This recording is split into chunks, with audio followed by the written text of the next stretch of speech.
Olá, pessoal. Bem-vindo a mais um Entre Amigos, o lugar onde a gente aprende juntos sobre o amor de Deus. Eu sou o João. Eu sou o Pitu e estamos dando continuidade ao nosso estudo sobre o livro de Hebreus.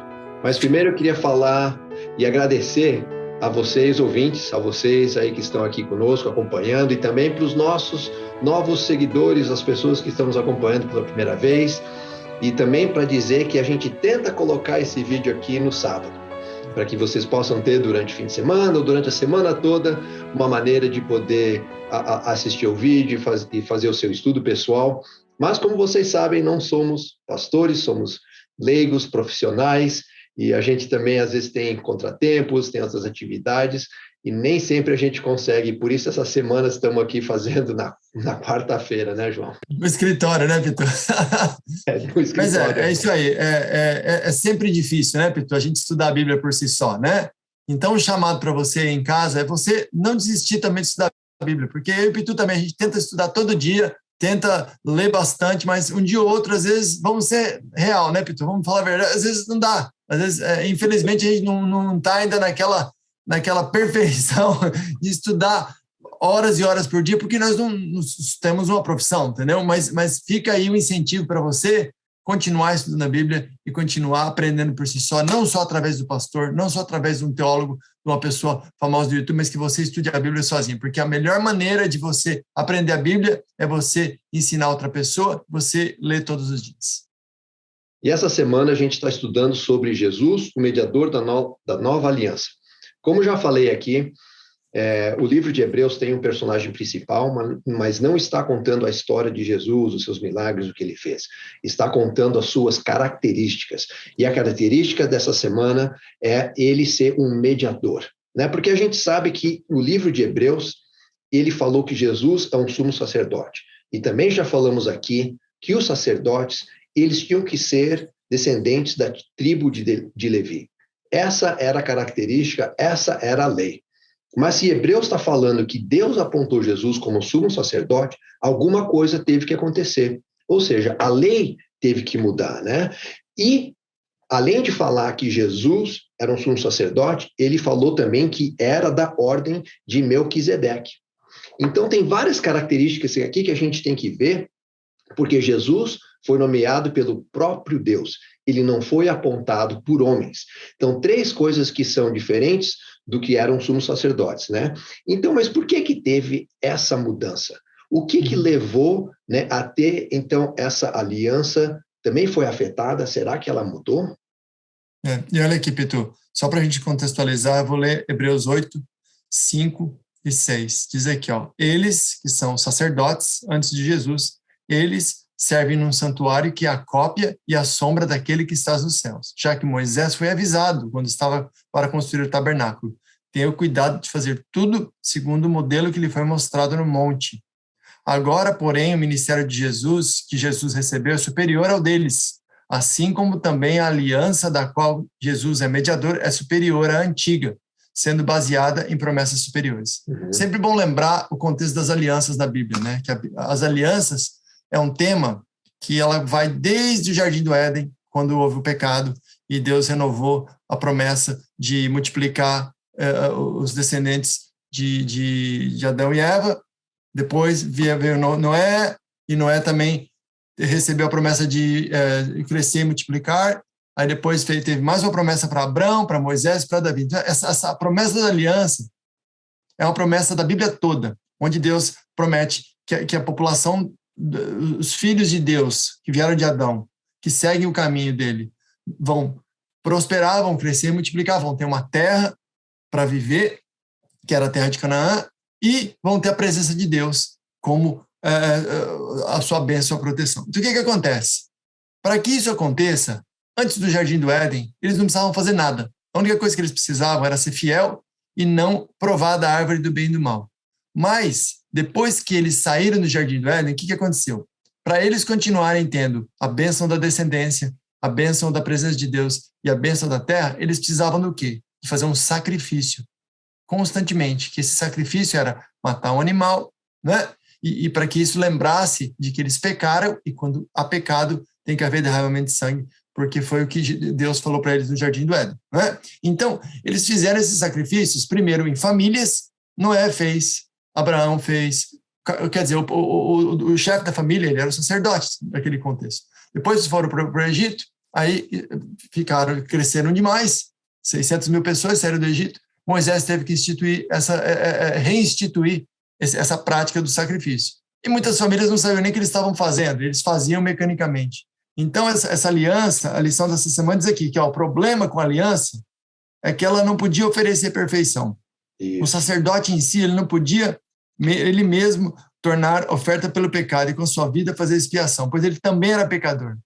Por isso, em vez de sofrer ele mesmo com a morte, ele sacrificava um cordeiro. A pena do pecado era transferida para o animal inocente. Mas muitos talvez nem percebiam que era esse o propósito. Então, essa aliança ela era quebrada muitas vezes, né? Esse era um dos problemas da aliança. Exatamente. E por que precisava renovar, né? Uma é porque não é que a aliança antiga tinha defeito, ou porque a aliança antiga tinha algum problema. Não. O problema foi que o povo não fez a sua parte, não cumpriu o que eles deviam cumprir. E é o que você estava falando, isso a gente sabe. O povo de Israel, sempre, né, altos e baixos, prometiam que iam fazer a sua parte, mas acabavam não cumprindo. Então, o problema com a antiga aliança foi que o povo tinha quebrado essa aliança. Então, com isso, precisava de uma renovação. Só que essa renovação, ela é de uma forma tão interessante que pode ser considerada como uma aliança nova. E ela tem esse sentido, né? Porque, por exemplo, como você falou, né, tinha o sacrifício de animais, agora não tinha mais o sacrifício de animais. Outra questão é que também a aliança antiga, juntamente com os 10 mandamentos, que é uma aliança, eles não ofereciam a salvação, não tinham jeito. Eles apresentam um padrão perfeito de justiça, mas não oferecem essa justiça. E essa justiça só poderia vir com Jesus como nosso substituto. Né? Então, e Jesus, desculpa, fala. Não, pode falar. Não, eu queria falar que você falou que essa justiça chega com Jesus, é porque realmente todos esses sacrifícios eles apontam para Jesus, então é a realidade que chega, né? Então eu gosto de fazer a comparação da festa do casamento com o casamento. Você fica um ano preparando a festa do casamento, aí o casamento chega, aí o dia seguinte é a realidade. E muita gente não gosta da realidade. Eles só gostam do casamento. Nos Estados Unidos tem até uma palavra diferente. A wedding é para festa, marriage para casamento, não é? Então, o que acontece? O povo israelita, eles estavam preparados para fazer o sacrifício e achavam que ali pararia, entendeu? Mas a aliança não era isso. E quando a gente diz também, Pitu, que a aliança foi renovada, não é que a aliança anterior, pela parte de Deus, foi inválida, porque Deus fez a parte dele, mas é que o ser humano não entendeu. Então, Jesus precisou vir para cumprir toda a lei e para mostrar a plenitude dessa aliança. Exatamente, né? Porque Deus não mudou. A lei também não mudou, né? E Deus também não diminuiu o seu padrão. Só que aquele que ele fez com essa nova lei, com essa lei renovada, fez algo ainda melhor. Porque nessa aliança, Jesus, ele se tornou o nosso mediador. Só que ele se tornou um mediador ainda melhor. Porque se você olhar a palavra mediador do grego, ele tem 4 sentidos, ou 4 funções. A primeira é um árbitro entre 2 ou mais partes. A segunda pode ser um negociador ou corretor de negócios. A terceira é a testemunha no sentido legal da palavra. E a quarta questão aqui, a quarta função, que é a principal para nós, e a principal para mim, que eu também não tinha me dado conta nisso, que é fiador, e, portanto, alguém que garantia a execução de um contrato. Então, o mediador que se refere a Jesus, que ele agora é o nosso mediador, nesse novo contrato, equivale a ser um fiador. Portanto, ele garante que as promessas da aliança serão cumpridas. Ele está garantindo agora, e através dele, ele é o nosso mediador, a gente consegue a salvação. Que na outra aliança, não. A outra aliança não garantia a salvação. E agora nós temos essa certeza. E se você olhar o papel do sacerdote na antiga aliança, o sacerdote em si ele não era moralmente perfeito, né? O sacerdote ele fazia aquele serviço para preparar as pessoas para quando Jesus viesse e o livro de Hebreus fosse escrito, eles entendessem a função. O sacerdote ele tinha que fazer um sacrifício por ele mesmo, quando ele tivesse pecado. E quando ele tinha que fazer o sacrifício anual, também ele tinha que fazer isso, né? Então, era uma aliança que ela era preparatória. Então, se você tem um time de futebol, a mesma coisa. Você vai treinar para o jogo, você vai se preparar para o jogo, você vai treinar as jogadas, você vai saber o jogador tal vai para cá, o jogador tal vai para lá. Mas na hora do jogo, se você não fizer e não entender o que você quis fazer no treino, não vale nada na hora do jogo. Então, essas alianças, para mim, são preparações para que na hora que Jesus viesse, a realidade, entendeu? Iria mostrar para eles qual o papel que eles tinham que fazer. Porque, Pitu, se você olhar superficialmente, que as religiões cristãs falam hoje, é que você acredita que Jesus morreu na cruz e acabou. E não é assim.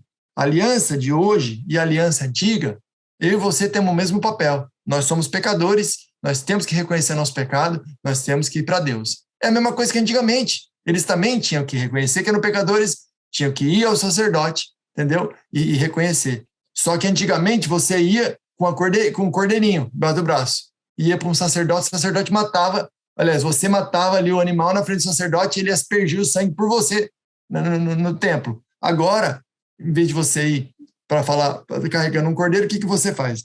Você vai, o cordeiro já foi morto, e você vai para o sacerdote que está no céu. Mas eu e você, como pecadores, nós temos o mesmo papel. Se a gente não fizer a nossa parte, mais uma vez a aliança vai ser invalidada. Isso que é importante dessa lição. Nós não podemos deixar de enfatizar isso, que nós ainda temos um papel a cumprir nessa aliança, que é a cada dia nos arrepender e nos entregar nossa vida para Jesus. Então, Pitu, eu queria ler Hebreus 10, 19, para a gente já ir encerrando, que é as implicações práticas dessa nova aliança. Porque, como eu disse, não adianta você só acreditar que Jesus morreu por você e você continuar a sua vida sem que haja mudança. Então, eu queria ler Hebreus 10, começando no 21 ali. E que essa que fique para nós como nossa tarefa de casa, né? Olha aqui, começando no 21. Temos, pois, um grande sacerdote sobre a casa de Deus. Sendo assim, aproximemo-nos de Deus com um coração sincero e com plena convicção de fé, tendo os corações aspergidos para nos purificar de uma consciência culpada e tendo nossos corpos lavados com água pura. Apeguemo-nos com firmeza à esperança que professamos, pois aquele que prometeu é fiel. E consideremos uns aos outros para nos incentivarmos ao amor e às boas obras.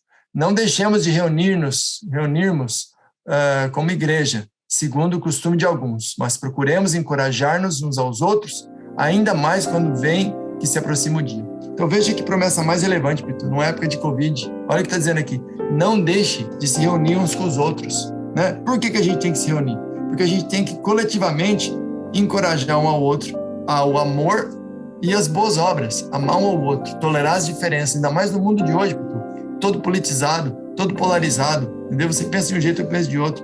A gente tem que amar um ao outro, amar nossos inimigos e praticar as boas obras. Isso não é só uma coisa intelectual, né? Por que a gente faz isso? Porque a gente tem uma fé que a gente professa e porque Jesus está próximo, que é o que você sempre fala, né? Que é o quê? A esperança que a gente vive. Jesus fez tudo isso na cruz, todos esses sacrifícios por milhares de anos, foi para apontar para quê? Para a volta de Jesus, que é aquele dia que ele vai vir, vai nos levar para casa e nós vamos viver num mundo onde não vai haver morte, não vai haver dor e nós vamos estar na presença de Deus plenamente, né? Vamos orar, Pitu, para terminar? Vamos orar, João. Nosso Pai, muito obrigado por mais um estudo, muito obrigado pelo privilégio de poder ter a Bíblia para estudar e aprender mais sobre Teu amor por nós. Esteja com cada um dos nossos amigos aqui durante essa semana e esteja com todos os que estão também em sofrimento por causa do Covid. Nos dê um bom restante de semana, que eu te peço e agradeço em nome de Jesus. Amém.